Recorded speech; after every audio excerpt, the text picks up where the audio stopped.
since the canyon thing. Seems this year, well, you answered my question about the leaves, because they're already in the leaves. But the leaves are coming up and already I'm getting the bugs and they're not even leaves yet. A lot of the problem is the winter we had. It wasn't cold enough to kill much, and that's There's nothing you can do about them without, I go out there and I squish them with my fingers, or I put them in a bucket of soapy water. we do that. You can spray them with a hose if you have a small enough garden. My garden's way too big to do that. Well, actually, I'll piggyback on that one. I'm going to offer in July a organic and natural pesticides, natural soaps, natural sunscreens, and a natural bug spray workshop. And I have this book called Dead Daisies Drive Me Crazy, and it has a lot of nice recipes for natural products to take care of weeds in your garden. And one of them I mentioned in a prior workshop was having a bottle of vinegar with just a little bit of water to dilute it, and certain weeds it will kill. And then there were some other recipes for killing bugs. They listed different types of bugs, and we know one of them is soapy water, another one is witch hazel, another one is alcohol, and I can't remember what else. But I will offer that because for people that have smaller gardens, it's nice to be able to take care of those pests and still have healthy crops, but I'm sure it's a little bit more difficult for larger gardeners. I think the best thing you can do is be proactive rather than reactive. Go out before the bugs even get there and start looking for the eggs and get rid of the eggs. That's what I do with potato beetles. Is I go out there and I find the little orange eggs on the bottoms of the leaves, and I either cut the leaf off or I squish those eggs right there, and that'll take care of the problem really. So be proactive as much as you can. Use your eyes. Pay attention to the signs in nature, like when the dandelions come out. Well, then something else is going to come out trying to eat those dandelions. There's definitely relationships between the bugs and the natural phenomena. There's a balance. Yep. You have those horses on them today. Sometimes, but I again, I had a know. terrible that when you. A man told me that when you see these white butterflies, they're the ones that lay the eggs for those worms. I didn't know that. There's lots of white butterflies.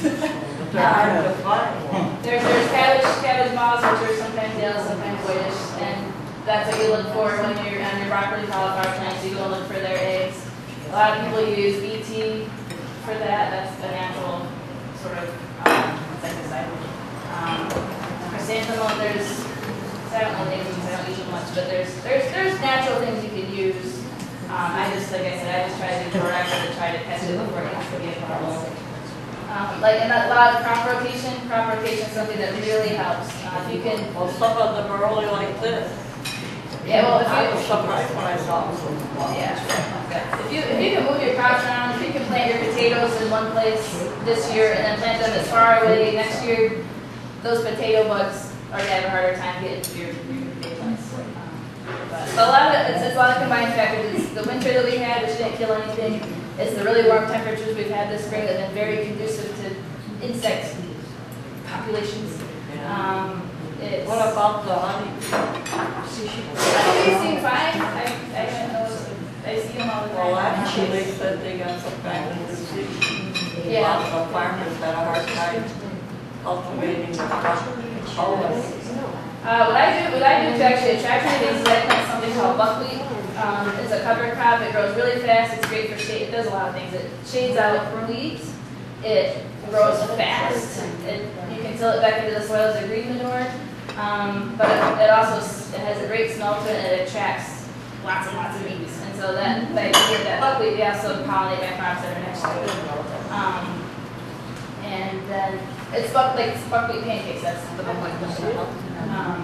We use that a lot. We also plant perennial grasses and flowers, kind of like we leave sections of our field natural. So there's the goldenrod and the asters and the things that the native insects, the beneficial insects, the good bugs eat and use and want for shelter, food, breeding. So they're there and they combat the bad pests.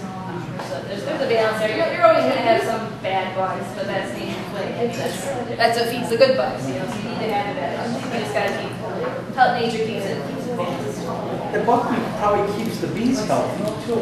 Because that builds up their immune system, so if there is disease. Yeah,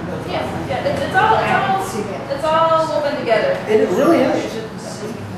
And I think that's a big part of organic farming is remembering that all those elements affect each other. And we as humans have a minimum of, we stay out of that system. The best we can. Yeah. There's a fine balance to find.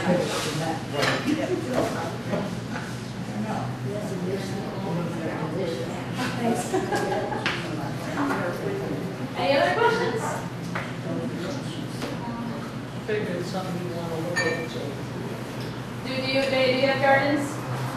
Raise your hand if you have a garden. What do you like to grow?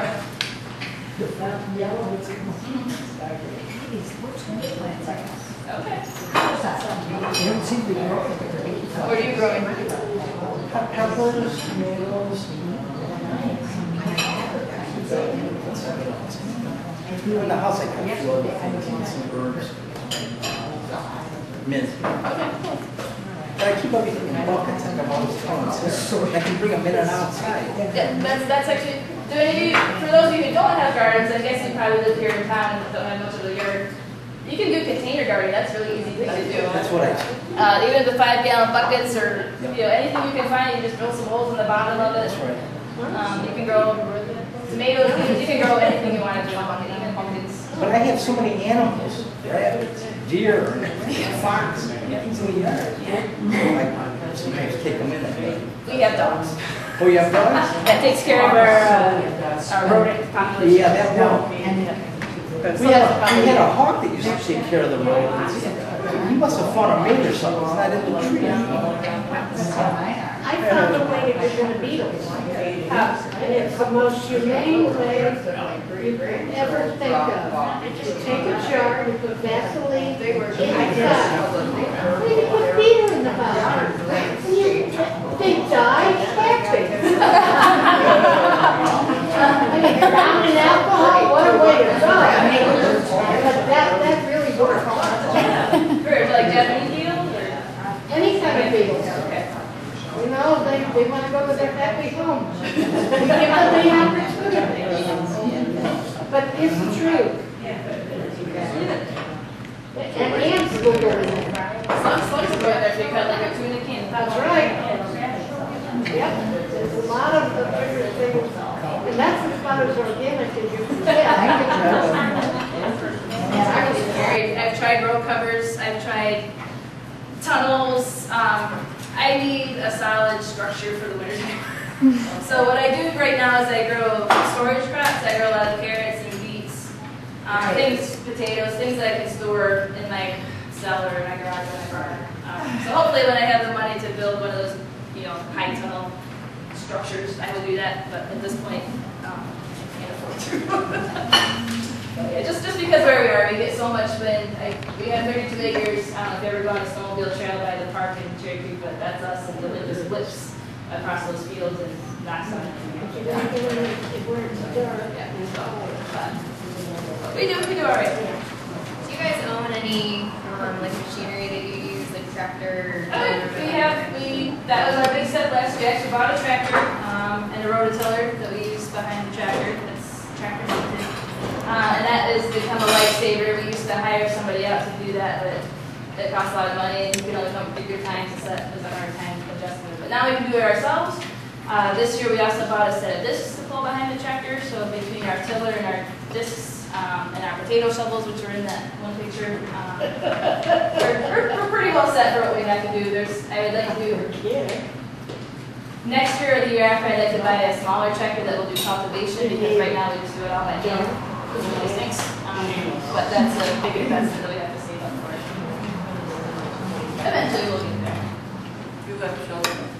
Yes, 4 foster kids that we got in February. How old are they? Almost 2, 3-year-old, one who just turned 3, and then one who will be 4 in August, and then a 7-year-old. So it's a little different. Bless you, honey. Yeah, they're all from one family. Yeah, they're all siblings. Yeah. 3 boys and a girl.